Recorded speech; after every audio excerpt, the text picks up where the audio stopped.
Hi, everybody, Cold Harbor. Today is the last book of our series for the month of March for Reading Month. And on the book Acceptance, right? All of our books deal with the word acceptance. Those Shoes is what today's book is going to be. And it's written by Meredith Boltz and illustrated by Noah Z. Jones. Those Shoes by Meredith Boltz, illustrated by Noah Z. Jones.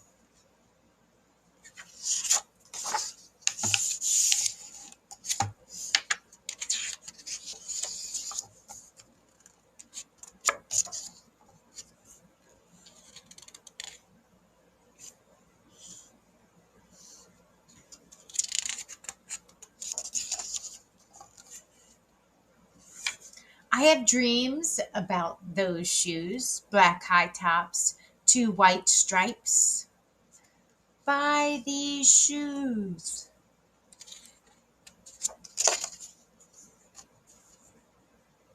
Grandma, I want them.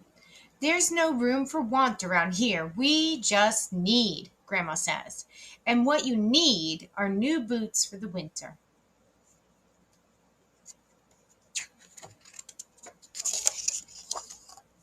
Bread T comes to school in those shoes. He says he's the fastest runner now, not me. I was always the fastest before those shoes came along. Nate comes to school in those shoes. Antonio and I can count how many times Nate goes to the bathroom. 7 times in one day. Just so he can walk up and down the hall. Real slow. Next, Alan Jacoby and Terrence each get a pair.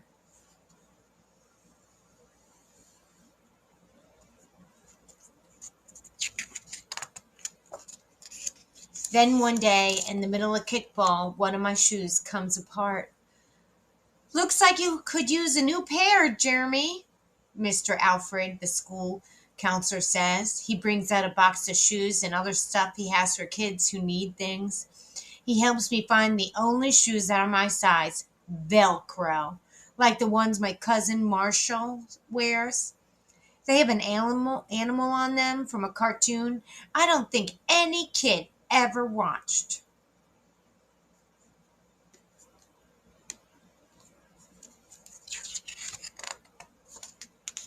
When I come back to the classroom, Alan Jacob takes one look at Mr. Alfrey's shoes and laughs, and so do Terrence, Brandon T., and everyone else. The only kid not laughing is Antonio Parker. At home, Grandma says, "How kind of Mr. Alfrey." I nod and turn my back. I'm not going to cry about any dumb shoes, but I'm writing my spelling words later. Every word looks like the word shoes, and my grip is so tight on my pencil, I think it might bust. On Saturday, Grandma says, "Let's check out those shoes. You are wanting so much. I got a little bit of money set aside. Might be enough, you never know." At the shoe store, Grandma turns those shoes over so she can check the price. When she sees it, she sits down heavy. "Maybe they wrote it down wrong," I say. Grandma shakes her head. Then I remember the thrift shops. What if there's a rich kid who outgrew his or got 2 pairs for Christmas and had to give one of them away? We ride the bus to the first thrift shop. Black cowboy boots, pink slippers, sandals, high heels, every kind of shoe except the ones I want. We ride the bus to the second thrift shop. Not a pair of those shoes in sight. Around the corner is a third thrift shop. I see something in the window. I wonder what's in the window. Black shoes with 2 white stripes, high tops, perfect shape, $2.50. Those shoes.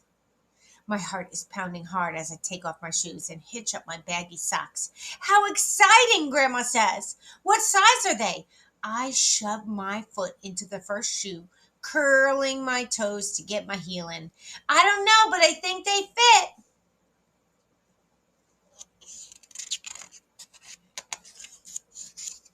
Grandma kneels on the floor and feels my toes at the end of the shoe.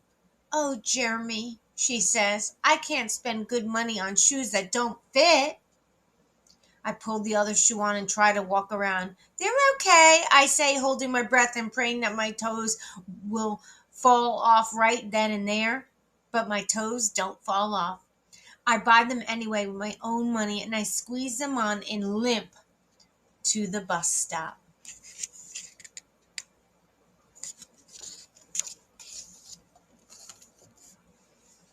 At home, a few days later, Grandma puts a new pair of snow boots in my closet and doesn't say a word about my two big feet shuffling around in my two small shoes. Sometimes shoes stretch, I say. Grandma gives me a hug.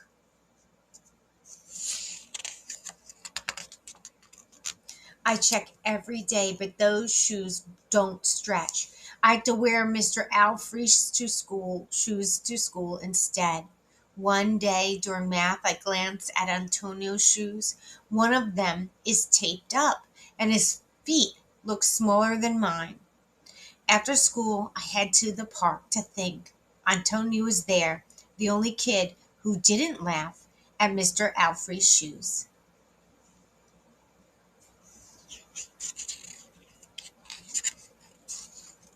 We shoot baskets. A loose piece of tape of Antonio's shoes smacks the concrete every time he jumps. I think I'm not going to do it. We leap off the swings. I'm not going to do it. We race from one end of the playground to the other. I'm not going to do it, I say.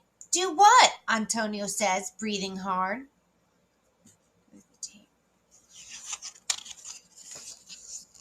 Grandma calls me for supper and invites Antonio over too.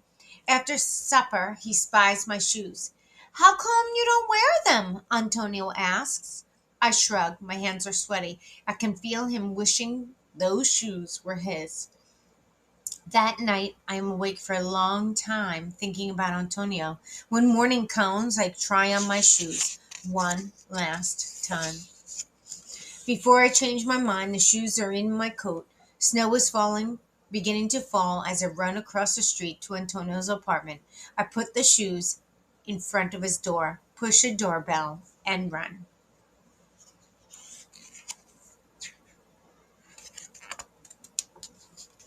At school, Antonio is smiling in big his smiling is big in his brand new shoes. I feel happy when I look at his face and mad when I look at my Mr. Alfrey shoes. But later, when it's time for recess, something happens. Everywhere there is snow. Leave your shoes in the hall and change into your boots, the teacher announced.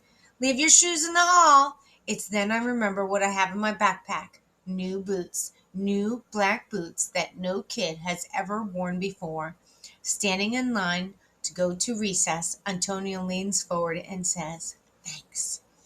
I smile and give him a nudge. Let's race.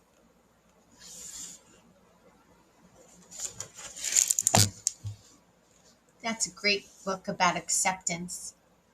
Antonio really did accept his friend regardless of his shoes. And in return, he got rewarded. Happy reading, everybody.